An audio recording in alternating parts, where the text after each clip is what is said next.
بسم الله الرحمن الرحيم. يا أيها المزمل قم الليل إلا قليلا نصفه أو انقص منه قليلا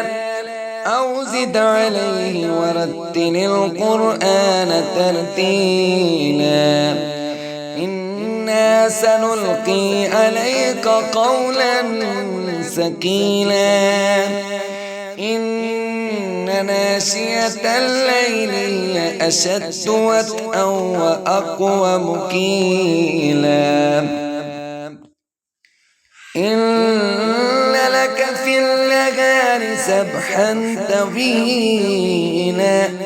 واذكر اسم ربك وتبتل إليه تبتيلا رب المشرق والمغرب لا إله إلا هو فاتخذه وكيلا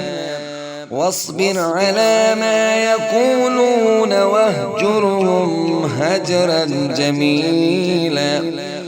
وذرني والمكذبين أولي النعمة ومهلهم قليلا إن لدينا أنكالا وجحيما وطعاما ذا غصة وعذابا أليما يوم ترجف الأرض والجبال وكانت الجبال كثيبا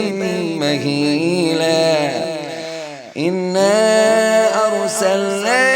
إليكم رسولا شاهدا عليكم كما أرسلنا إلى فرعون رسولا فعسى فرعون الرسول فأخذناه أخذا وبيلا فكيف تتقون إن كفرتم يوما يجعل الولدان شيبا السماء منفطر به كان وعده مفعولا إن هذه تذكرة فمن شاء اتخذ إلى ربه سبيلا إن ربك يعلم أنك تقوم أدنى من ثلثي الليل ونصفه وثلثه وطائفة من الذين معك والله يقدر الليل والنهار علم أن لن تحصوه فتاب عليكم فاقرؤوا ما تيسر من القرآن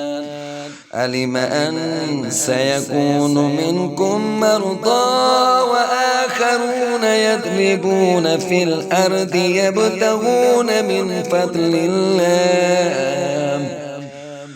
وآخرون يقاتلون في سبيل الله فاقرؤوا ما تيسر منه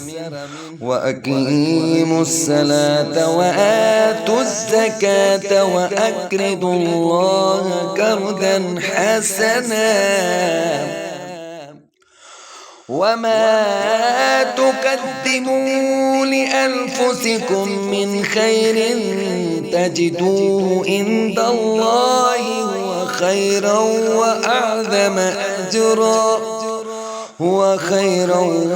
وأعظم أجرا واستغفروا الله إن الله غفور رحيم.